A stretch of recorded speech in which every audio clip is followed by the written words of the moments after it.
Salam sahabat STMJ yang terkasih. Hari ini bersama saya Ambrosius Dwi Hidayat dari Paroki Santo Lukas Pemalang. Perikop bacaan diambil dari Injil Matius 22 ayat 34 sampai 40. Ayat yang sangat menyentuh bagi saya yang berbunyi demikian.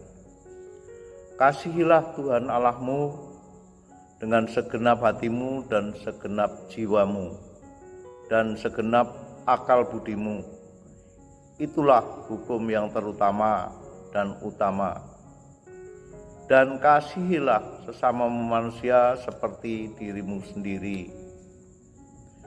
Tuhan Yesus mengatakan bahwa untuk mengasihi Allah dengan segenap hati, jiwa, dan akal budi, artinya mengasihi Allah secara total dengan sepenuhnya. Mengasihi Allah dan mengasihi sesama adalah dua hal yang Tuhan kehendaki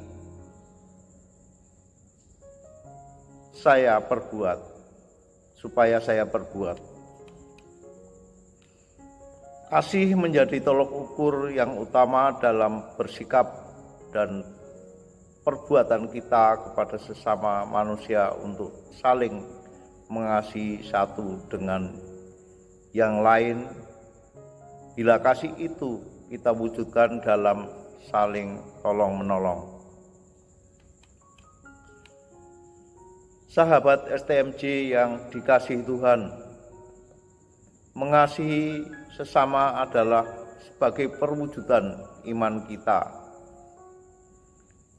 Ketika melihat orang lain dalam kondisi sangat membutuhkan pertolongan. Beberapa tahun yang lalu, saya melewati rumah seorang ibu yang sudah sepuh. Ibu itu dalam kondisi lemah, tak berdaya. Ternyata hidupnya tinggal sebatang kara karena suami dan anaknya tidak pernah kembali. Kondisi ibu ini sangat memprihatinkan. Saya teringat firman Tuhan tentang hukum kasih.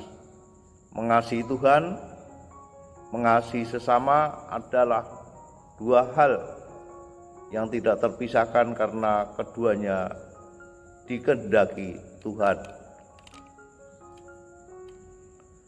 Sebagai seorang ketua lingkungan dengan berbagai aktivitas rutin dan lain sebagainya, ditambah kegiatan saya di lingkungan tempat tinggal saat itu juga campur aduk berbagai aktivitas yang begitu padat. Berita tentang ibu ini saya bawa dalam forum DPP. Saat itu saya ketua salah satu lingkungan. Memang ibu ini bukan termasuk dalam warga lingkungan saya. Dalam forum DPP, saya mengatakan bahwa hukum kasih harus kita hidupi sebagai perwujudan iman kita. Ternyata DPP menyetujui, kemudian kita bersama-sama datang ke rumah ibu itu. Dan selanjutnya disepakati bahwa ibu ini akan ditampung di paroki. Tetapi ada salah satu teman yang murah hati bersedia untuk ibu ini tinggal di rumahnya sementara waktu sambil menunggu keberangkatan ke Panti Jompo Semarang. Singkat cerita, ibu ini sudah ditempatkan di Panti Jompo, tetapi tak disangka-sangka ke rumah oleh warga, dikembalikan ke rumah oleh warga. Saat itu saya sampai bingung, ini karena pulang sendiri atau dipulangkan. Setelah saya konfirmasi, ternyata katanya menghilang, berarti pulang sendiri. Sahabat STMJ yang dikasihi Tuhan, sebetulnya kalau dipikir-pikir secara logika, ibu ini tidak perlu ditolong lagi, karena sudah ditolong malah pulang lagi kabur. Sedangkan di rumahnya tidak punya siapa-siapa dan tidak memiliki apa-apa. Tetapi entah mengapa saya dan teman saya tergerak hati untuk menolong kembali. Benar-benar ibu ini sangat membutuhkan pertolongan. Dia tidak memiliki apa-apa dan siapa-siapa. Kalau tidak segera ditolong, apa jadinya? Sebab saudara dan tetangga tidak empati kepada ibu itu. Lalu saya dan teman saya yang waktu itu kembali bergegas ke lokasi dan kami memutuskan ibu ini untuk dibawa ke Panti Jompo Kaliori. Sampai